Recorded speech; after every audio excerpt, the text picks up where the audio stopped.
Welcome to the introduction of the world's biggest marketplace, the global economy. It sounds complex, right? Well, it's actually simpler than you might think.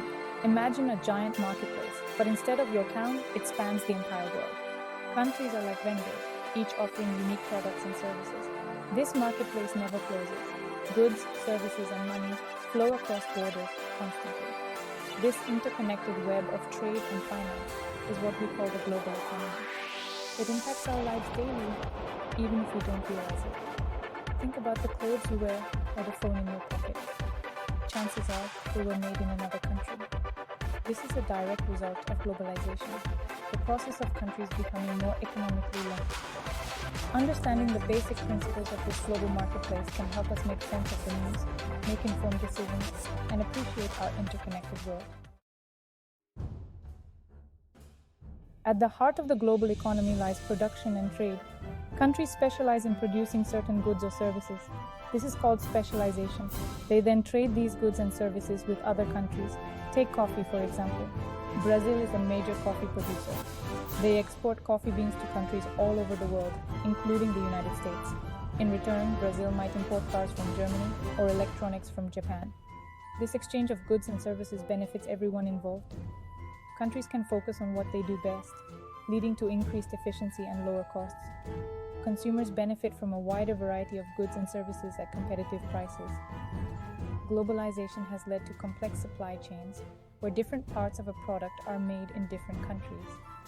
Your smartphone, for instance, might have a screen made in Japan, a processor designed in the United States, and be assembled in China.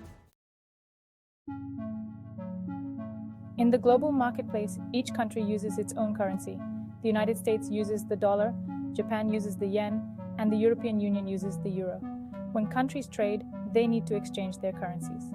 The value of one currency in relation to another is called the exchange rate. Exchange rates constantly fluctuate based on supply and demand.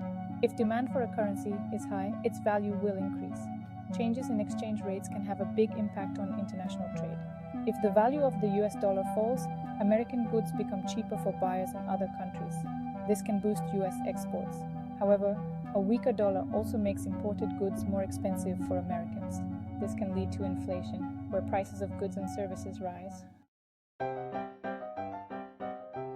Supply and demand are fundamental concepts in economics. They play a crucial role in determining the prices of goods, services, and even currencies.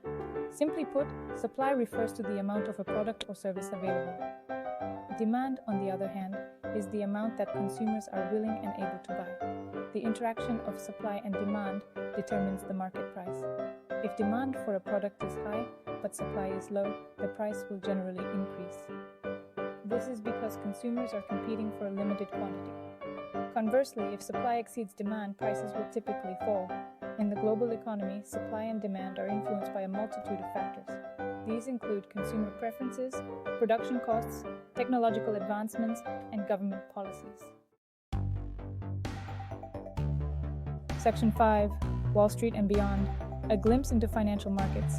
Financial markets play a vital role in the global economy. They facilitate the flow of capital, connecting savers with borrowers. Think of them as giant marketplaces for money.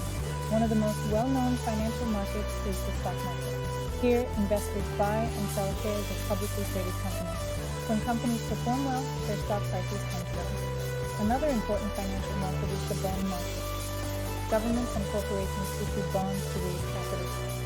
Investors who buy bonds are essentially lending money to the issuer in exchange for interest payments. Financial markets are complex and constantly evolving. They are influenced by a wide range of factors, including economic data, government policies, and investor sentiment. Section 6. Guiding the ship government's role in the economy. Governments play a crucial role in shaping the global economy. They set economic policies, regulate markets, and provide public goods and services. One of the main ways governments influence the economy is through fiscal policy. This involves adjusting government spending and taxes to stimulate or cool down the economy. For example, during a recession, a government might increase spending or cut taxes to boost economic activity. Conversely, during periods of high inflation, a government might reduce spending or raise taxes to curb inflation. Governments also influence the economy through monetary policy. This involves managing the money supply and interest rates. Central banks, such as the Federal Reserve in the United States, are typically responsible for monetary policy. Section 7. Teamwork on a global scale, international economic organizations. In today's interconnected world, international cooperation is essential for a stable and prosperous global economy. Several international organizations play a key role in promoting economic cooperation and development. The International Monetary Fund, or IMF, provides financial assistance to countries facing economic difficulties. It also monitors global economic developments and provides policy advice to its member countries. The World Bank, on the other hand, focuses on reducing poverty and promoting economic development in developing countries. It provides loans, grants, and technical assistance for a wide range of projects, from infrastructure development to education and healthcare. The World Trade Organization, or WTO, sets the rules for international trade. It aims to ensure that trade flows as smoothly, predictably, and freely as possible. The WTO also provides a forum for member countries to negotiate trade agreements and resolve trade disputes. Section 8. Taking the pulse economic indicators and what they tell us. Economists use various indicators to track the health and performance of the economy. These indicators provide valuable insights into economic trends and help policymakers make informed decisions. One of the most closely watched economic indicators is the gross domestic product, or GDP. GDP measures the total value of goods and services produced within a country's borders in a specific period. Another important indicator is the unemployment rate. This measures the percentage of the labor force that is unemployed and actively seeking employment. A high unemployment rate can indicate a weak economy. Inflation, as mentioned earlier, is another key economic indicator. It measures the rate at which prices for goods and services are rising.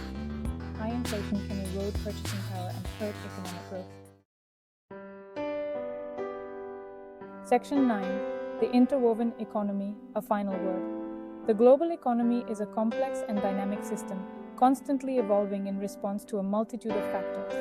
From production and trade to currencies and financial markets, each element plays a crucial role in shaping the global economic landscape. Understanding the basic principles of economics, such as supply and demand, is essential for navigating this complex system. Government policies, international organizations, and economic indicators all provide valuable insights into the health and direction of the global economy. As we've explored in this essay, the global economy is not some abstract concept, but a tangible force that impacts our daily lives. By understanding how it works, we can become more informed citizens, make better financial decisions, and appreciate our interconnectedness